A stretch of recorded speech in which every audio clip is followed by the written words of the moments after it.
Hi, I've been working more with the Kurzweil K2000 recently, and I'd like to share with you what I've learned about how to make drum kits with sampling on this machine. So, to do that, I use the default program, and first I need to make a key map, and I start from key map 168, which is the empty map. Press edit to go into the key map editor, and now I can sample if I push the MIDI button. I have a drum machine here. So let's sample a kick drum. I need to set the threshold. Something like this works. And now I need to set a root key. And I'm going to do this wrong now, so you can later see why this is wrong.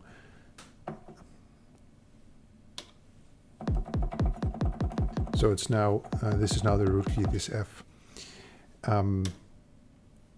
First I need to name this. This is the pocket operator 12, so let's call this P01,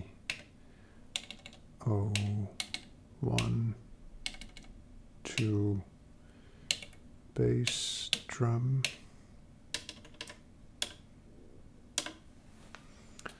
Now I want to trim the sample, so I go into the sample editor, DSP menu, and then I use the truncate option.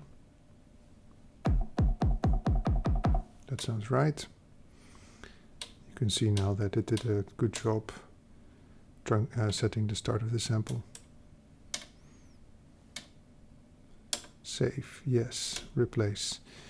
So the problem now is that I put the root key at F2, but in my key map I want the bass drum to be at C, and this is going to mess things up. So if I try to assign now, so I do bass drum, press the low and the high key, I press the C twice. Now it's not playing at the natural pitch.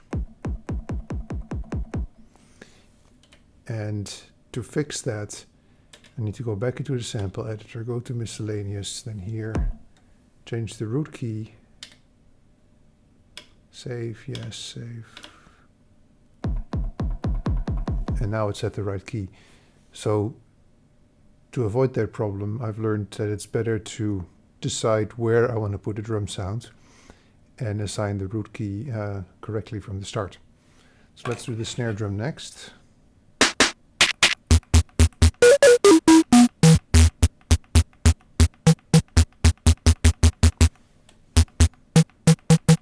Let's use this as a snare drum.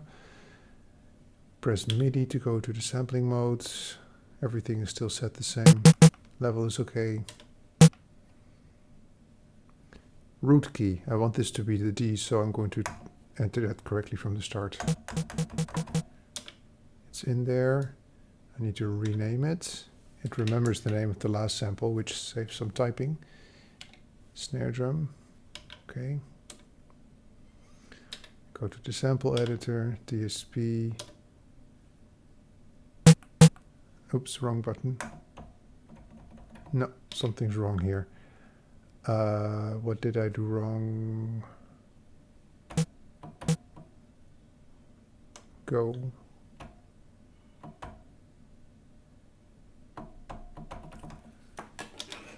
That's interesting.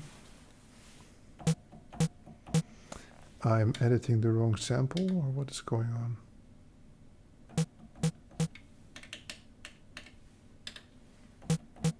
I don't see any audio. Oh, let's normalize first.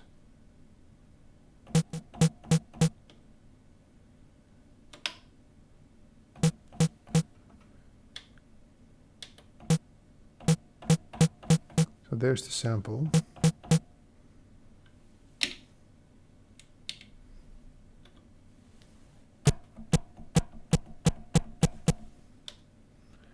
It does not want to do the automatic truncation.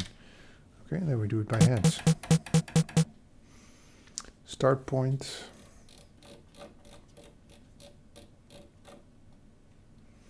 Zoom in.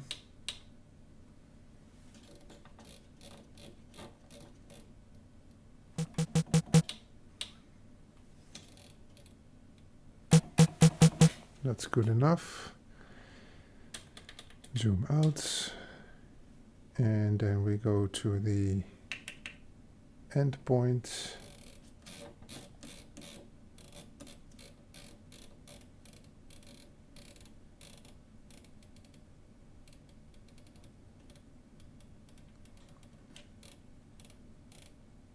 Okay, let's zoom in.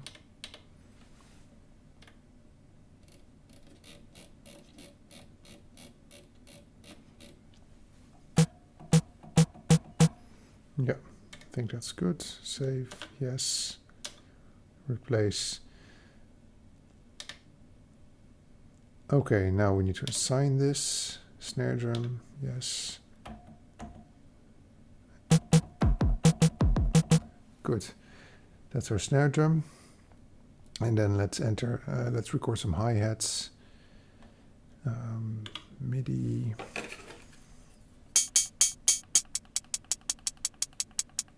I'll use that as the close hi-hat. Root key. Yeah. Oh, no. Am I doing this wrong? No, it's full level. I don't understand what's going wrong. I don't understand what went wrong earlier with auto truncation. Closed. Hat. Okay. Save.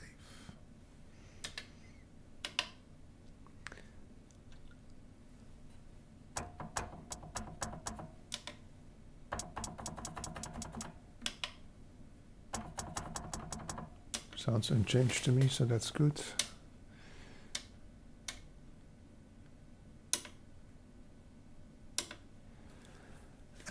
Assign. Don't forget to assign. Closed hat. Okay, and now we make a open hi-hat.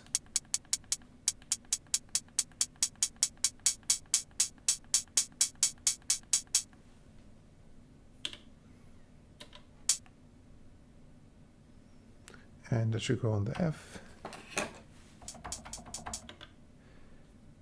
And we need to rename it.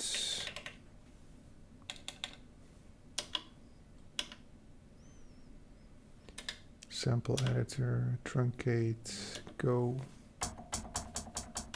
Sounds good. Save, yes. And assign. Open hat.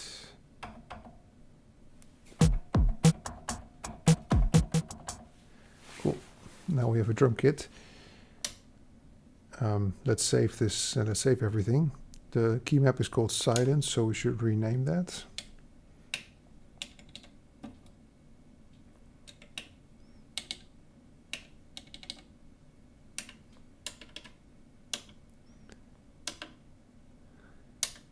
And the program is called default program, which is also not what I want. So let's make that also PO12.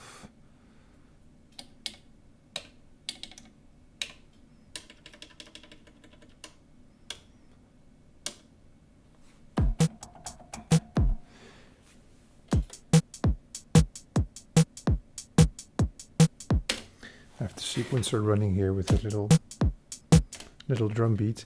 So that worked.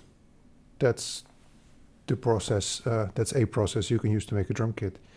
Now I like doing dub mixing, but now all these drums are coming out of the main output of the Kurzweil, and it has 6 extra outputs. So let's go back and put the drums on different outputs. To do that, we go back to the program editor, and we duplicate the layer we have. And I want to use 3 different outputs, so I'm going to make 3 layers. And layer 1 will be the kick drum. And here I can set the key range, so I'm going to make that just the key I use for the kick drum. And layer 2 will be the snare drum. Layer 3 will be the hi-hats.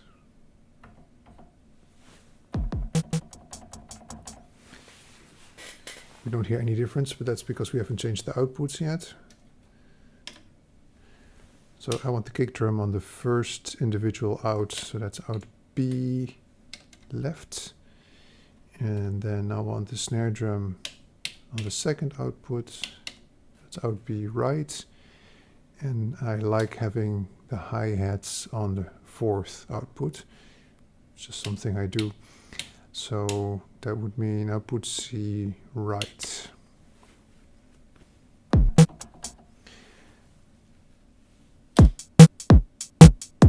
Now it's already louder because I have cranked the bass drum too much.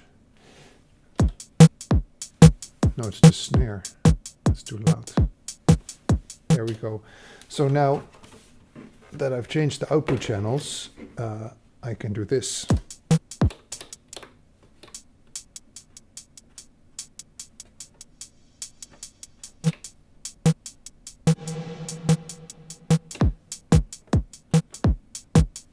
Well, you get the idea. Dot mixing, yay. And it wasn't too complicated. And of course, I could now even do DSP on the different layers. Like if I wanted to, I could make a panning effect on the hi-hats if I sent them to stereo out instead of a mono out. And they all share the same key map. So it's, yeah, I don't mind it. I think it's not bad. This interface for this. Save, yes. Okay, and that's all I wanted to show. Thanks for watching.